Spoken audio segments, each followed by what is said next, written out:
What's going on, guys? My name is Sean Harness and welcome back to my channel. Single folks out there, have you ever been dating someone for, let's say, 3-4 years with a goal essentially for taking that relationship to the next level, either in a more committed relationship or say marriage, and you realize that you're not essentially progressing? Similarly, say your job. Have you ever worked at a company and you've worked there for, with the goal, again, of making more money, essentially having that title, getting to another position or new manager, and you look up, say 10, 15 years down the line, and you aren't getting any of those things that essentially you want from that company? Today's discussion is going to be centered around time and how to be very intentional about the strategies and the execution techniques that you have related to where you put your time and why you put your energy there.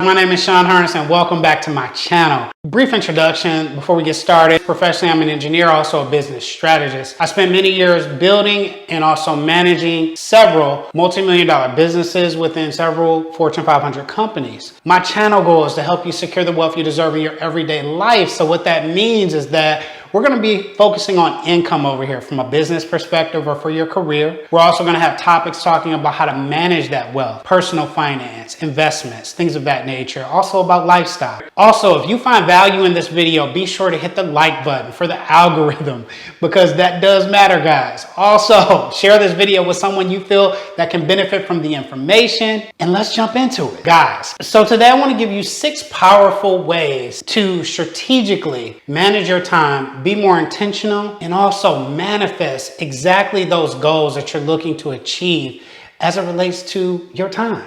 All right, guys, so number 1, we need to begin to think about time as more of a resource. So from a resource perspective, there's a saying that says that you can always get money back, but you can't get time back. I like to think about how much money I'm making, let's say in a day, a month, or a year.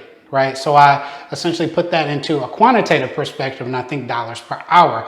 I also think about where I'm putting my time.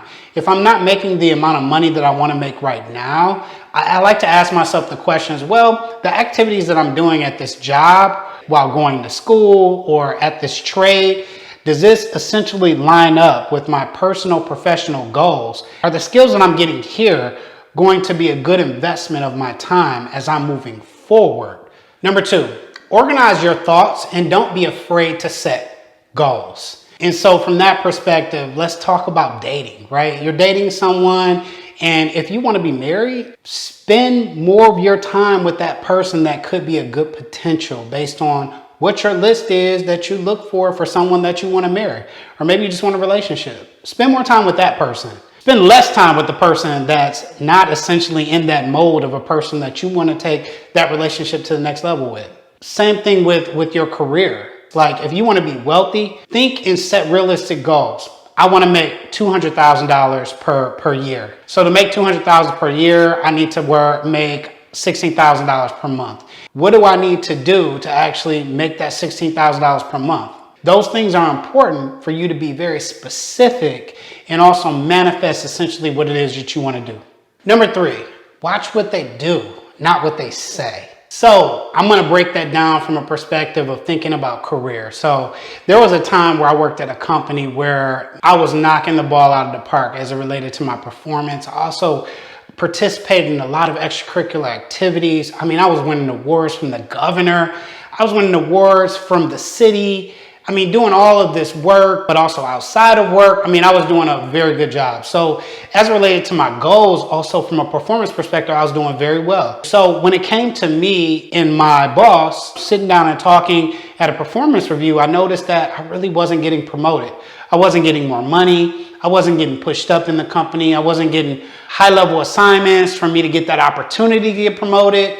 And what I realized is that there was always a reason that they kind of made up for that. So when I think about that, I had to ask myself a couple of questions. The first question is, why am I not getting this? The second question is, am I in my right mind? Meaning, am I operating out of anger or in a place that's doesn't come from a good mental headspace. And lastly, the question I had to ask myself is, am I doing absolutely everything in my power right now to get what it is that I'm looking to achieve from a goal perspective? And when I sit back and I think about just those three questions, I noticed that in the affirmative, I was good in those three areas. I was more than good, and I wasn't getting what I needed. So then I had to shift my energy and also shift my way of thinking to think like, okay, well, maybe I'll just get what it is I'm getting now. I'll get the experience and the knowledge, and I'll move on. Number 4, I had to shift my way of thinking to no losses, just lessons. I'm not always going to win 100% of the time, and that's okay. You're going to get a lot of no's, especially if you're doing some things that are really shaking the world up. Because of that, shifting my way of thinking to, hey, if I don't win, then this is just a lesson that I'm going to take and I'm going to use that somewhere else. Also, the word no. Sometimes the word no essentially can mean not for you or not right now. Build awareness and pivot accordingly. From an awareness perspective, it's okay to sometimes go back in time and think about and look at your life and think about, let's say, the goals that you wanted to achieve. I think that that's important to take a self-inventory first, right? And then as you're related to achieving a goal that you still haven't achieved, it's really then about putting that plan together and just executing. Number 6, manage your energy and not necessarily just your time. Energy is a physics term, which means the capacity to work.